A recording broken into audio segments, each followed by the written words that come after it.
Hello students, today's our web class is going to be on the planning and operations of F&B service outlets. In this chapter we are going to talk about how to plan, establish and start operating the various food and beverage outlets. This chapter has a lot of content that is in management aspects, and we will when we go into the details, let's talk about how the planning or opening an outlet works.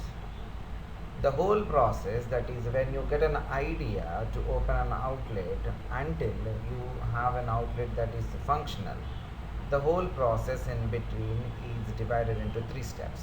Now we'll talk about each step. The step one consists of a market survey. When you have a dream or an idea of opening an outlet, the first thing that you should do is a market survey. You must survey a market in respect to find out what is the demand for your idea in the market, whether it is feasible or not. You also should do the survey about your competitors and their operations, and you also should do the survey about the locality and available resources. These are the three things that you have to be surveying about when you have an idea.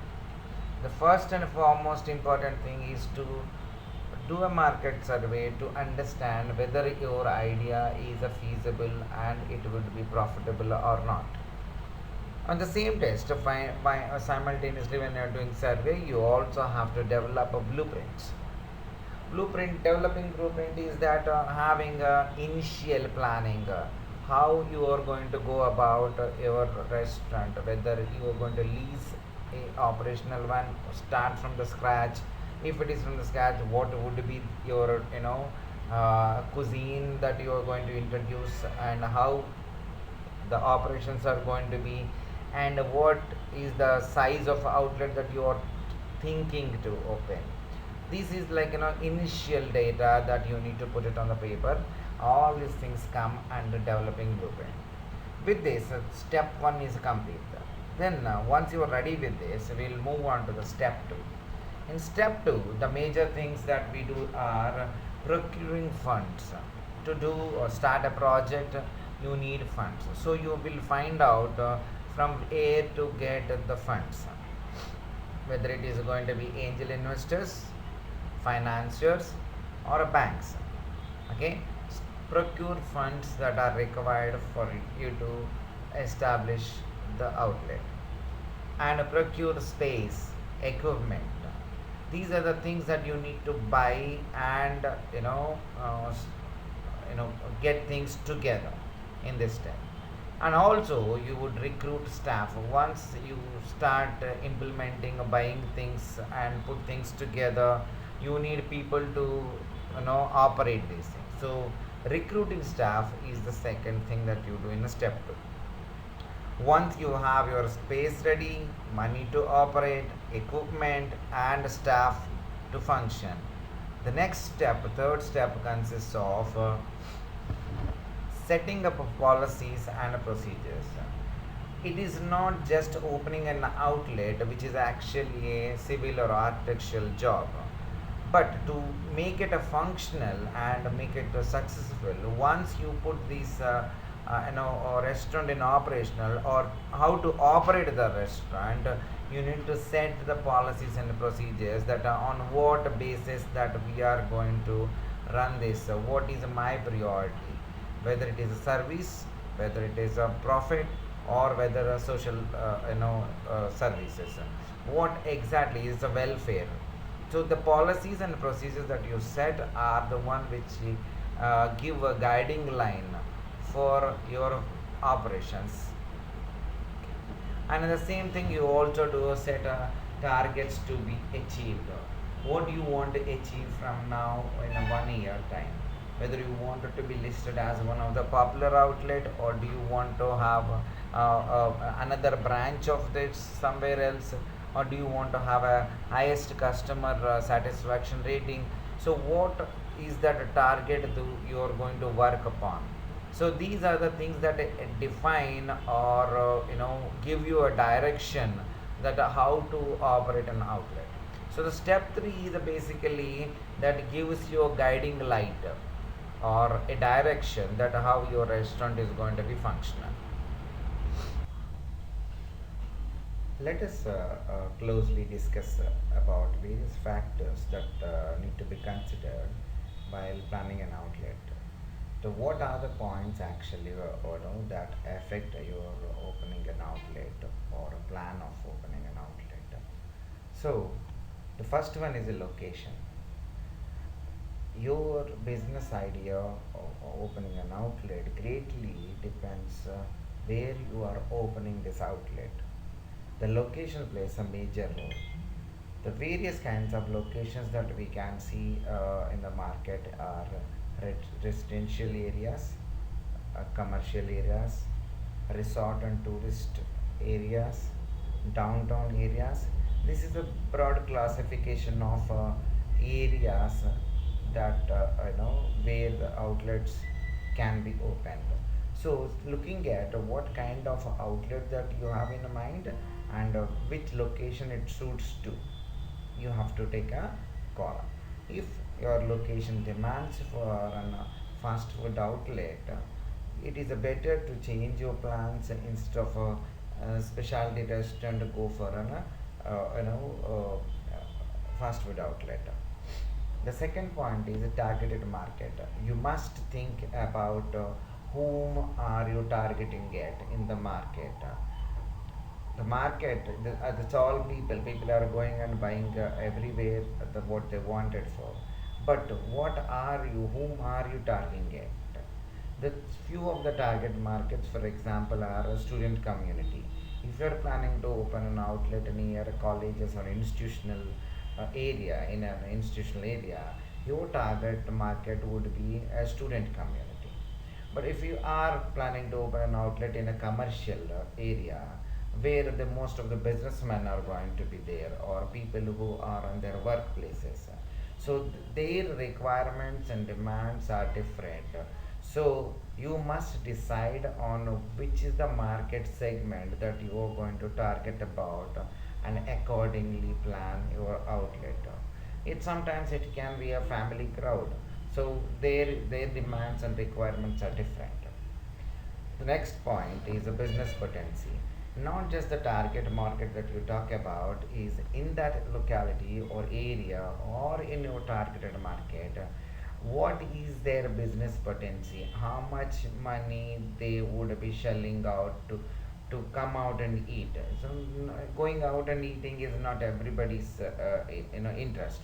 There are few people nowadays. It's more mostly everybody is planning to go out and eat or likes to that, but it is better to consider this factor that though there is a lot of population, though there is a lot of business community, I mean, student community, see that how many of them can give you a business actually, because that's what makes all the difference in your profits. The next thing is the budget. Budget has got a direct relation with the size of the operations or size of your outlet, because the more budget you can plan a better and a bigger outlet, a smaller budget is. But while when we are talking about budget, you also must see that your initial budget must consist of some operational costs that are going to run your restaurant for first few months or maybe an year, because you don't expect profits coming from the first day. So you need to have some money to run your restaurant until you reach break even and then see the profits. So your budgeted amount or initial funds or investment, from that you take out some money as operational cost and rest of the money you need to invest in developing your blueprints. The next factor is that space availability, which is actually a challenging job nowadays, because getting a space in a reasonable rent or prices is a very very difficult at the moment, because where there is a high potency of a business, there the spaces are actually almost full, or if there are anything available, they are very expensive. So you must consider this factor, that what is your budget, and where you can take a space for your outlet, and how much is the business potency over there. These three things you need to correlate and take a decision. The next factor that you need to consider is staff availability. I may have a fantasy, or a plan of opening an authentic Italian restaurant, or maybe a Punjabi restaurant. It can be an Indian case. See that whether you have a right staff members to provide these services to your guests. If you don't have a trained and skilled manpower available, then there is no point having a big plans. So staff availability, if they have a lead to recruit people or not, and accordingly you have to take a step further. The next factor that you need to consider is local influences, because we are in food industry, and it's different from person to person. Everybody has got their own tastes, and so local influences play a very very crucial role in your menu planning, and mostly in your menu planning. You may open any kind of a cuisine, Thai restaurant or Oriental restaurant, or maybe any another restaurant in Hyderabad. But the locals mostly prefer the local specialties, like biryanis. Some people actually go for some authentic dishes over here. We don't deny, or we should not stop opening an outlet that serves a specialty cuisine, but while doing it, you must also consider the locals lifestyle, their eating habits, and how they influence your business. Okay. And the next factor is the competition. you this is another very important area where you need to do a lot of survey and study, understanding your competitors. If you don't study well your competitors, you are not going to be winning over them. So see if there are any competitors in that locality or area. If there are, what are their plans, how they are operating, and what better or different can you do from them, is what you need to look for. The next point is the legal aspects. Legal aspects are something that is actually in India we overlook, or we never bother to take these permissions, or licenses and all. But if you ask me, this is a very very important thing that one must finish or complete before going into operations, because it gives a peace of mind, and it also give is a requirement that you must complete all legal aspects, like taking your food license, trade license, safety certification, the fire extinguishers, and firemen will give their certification to that place, but tax registrations.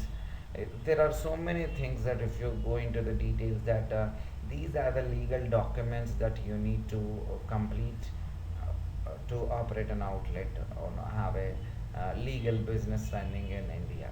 So always take this one as a serious, and complete all these legal formalities before going full fledged into operations.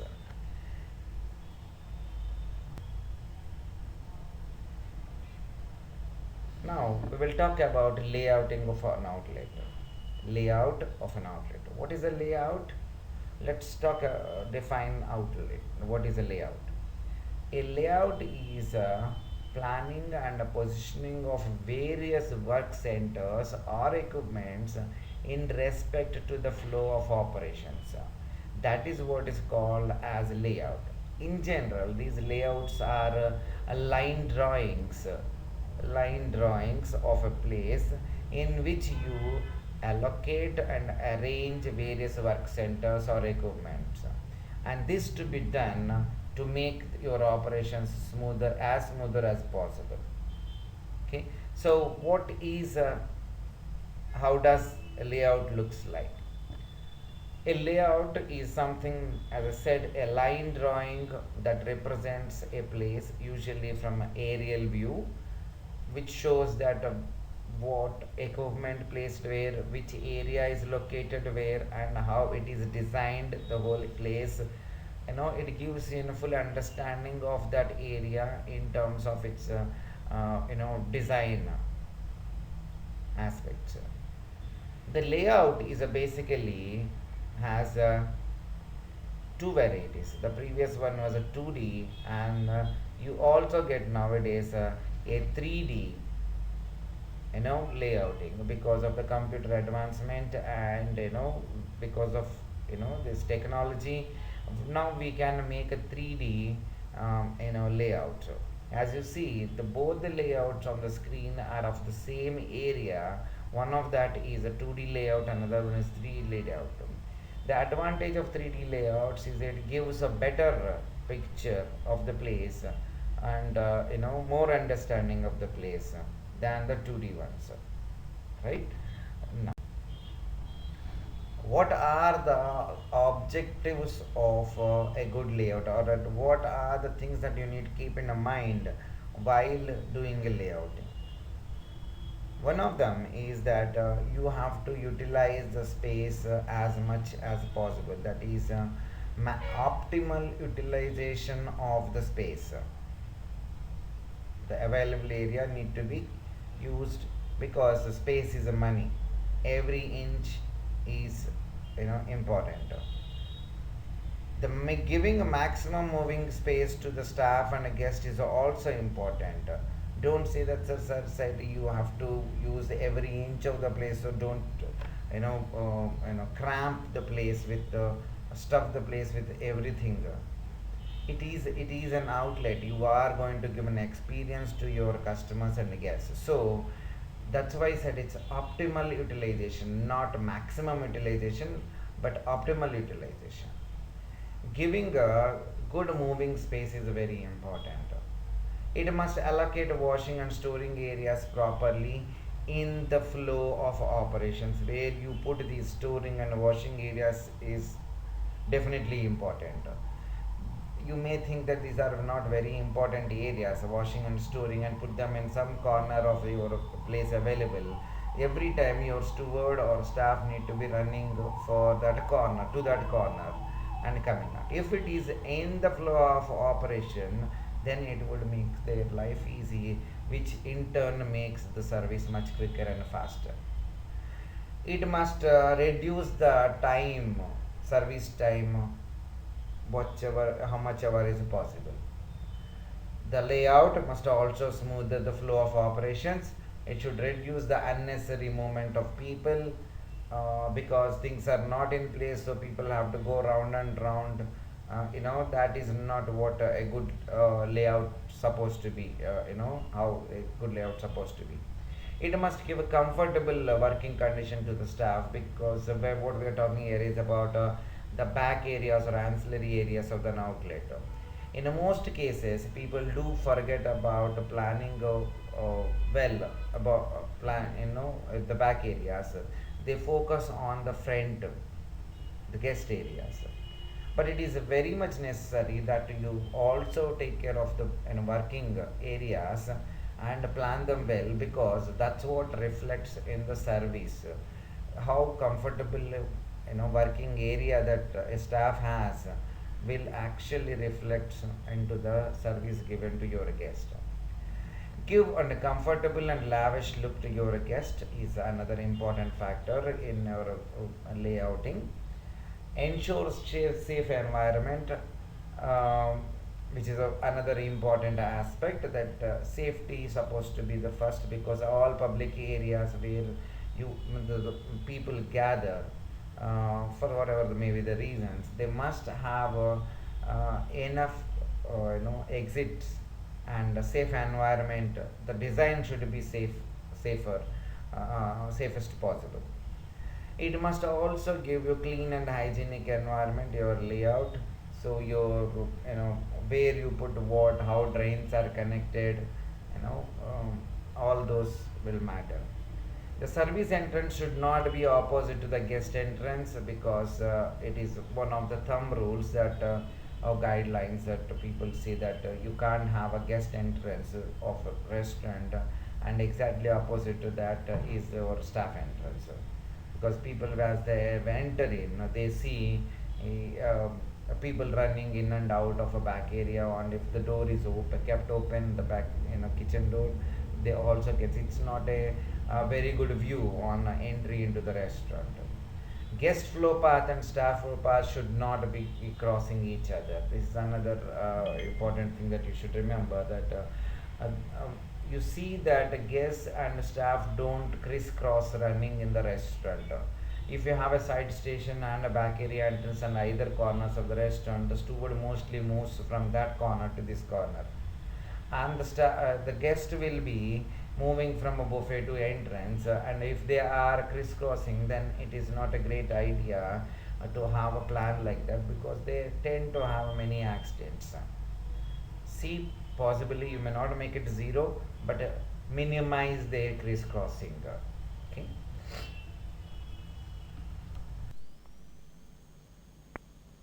Having discussed about good objectives of a good layout, now we see on the screen is a sample layout of a coffee shop. Now, this coffee shop layout describes, it's a line drawing, it's a 2D layout. Various work centers. Here, work center is any area dedicated to do a particular job, a specific job. So there are various work centers that have been positioned and allocated. Now, if you see in this sample layout, the guest entrance is in such a strategically placed that as soon as they enter, they look at a buffet counter, which is actually how it's supposed to be, not opposite to a service entrance. This is what we were talking about in previous slides, that a guest entrance should never be opposite to a service entrance. Avoid doing that, and also preferably as soon as the guest enters, they should have a good view of your restaurant. So, or maybe a better centerpiece, that is what it should be being. So in a restaurant like a coffee shop, the buffet is a attraction. So here we have given that point. Excuse me. There are a couple of side stations, 3 side stations are there. There is a hostess desk, and around it is some receiving area, and there are tables. All these are tables and chairs. There are tables for 4s, and there are tables which are for 8 covers also, the long tables, the crew tables. And then when you go inside the service entrance, the back area has got mise en place counters 1 and 2 immediately at the back side of it, and then there is a wash up area, then the back kitchen and the window kitchen. Anyway, window kitchen is something that we should not be accessing as a service personnel, it is only to kitchen, but the backup kitchen S2 boards can go up to this location. Okay, and then pantry and silver room. These are the very important areas that supposed to be there in your back area, supporting area. And these window kitchens are actually to the live counters or a hot buffet counter, where chefs can monitor what is there on the buffet and then replenish things or interact with the guests across the counter. That's how this particular layout is given. There is a PDR here, which is private dining room. It can be there, it may not be there, it's one of the cases. But you also need to have a public washroom, that is for the guests, there got to be a washroom somewhere, so you need to locate it somewhere on this lab. If you don't have PDR, that place can be used, or maybe outside, it's supposed to be mentioned. If there is a a washroom that is planned commonly for other outlets and lobby, etc., and all, we need to mention that in the sample layout. Okay, this is a part of a coffee shop, which is a part of a 5-star hotel. So we don't have any washrooms in the plan. Okay, but otherwise if it is a standalone restaurant, you need to allocate some space for that also. Okay, now we'll talk about that how this layout divided. If the total restaurant area is we assume it as 100%, that's a total area which is 100%. In that 70% supposed to be given or allocated for guest area. Guest area is that where guest has got a access in it's a dining area where they sit and all the furniture is there, the buffet area and other things areas in the restaurant which guest has access, they all called as guest areas. If there is a bar in the restaurant, the bar counter also comes under this 70%. Okay, not a dispense bar but a public bar. Other 30% is supposed to be allocating for supporting areas. So in general, this is the general guideline that in a space or area that you have to establish a restaurant, in that approximately 70% should be given to guest areas, 30% should be allocated to supporting areas. This percentage or ratio may change, it may change based on your operations. For example, if you have a fast food restaurant where most of the things that you use are already frozen, or maybe the preparation of water, all you do in the kitchen is just a preheating or a finishing. Most of the things are already made ready. So in that case, you don't need 30% of supporting area. Kitchen don't require so much. Okay, if you are using it's a very small standalone restaurant where you use all disposables, you also don't need a bigger wash up area.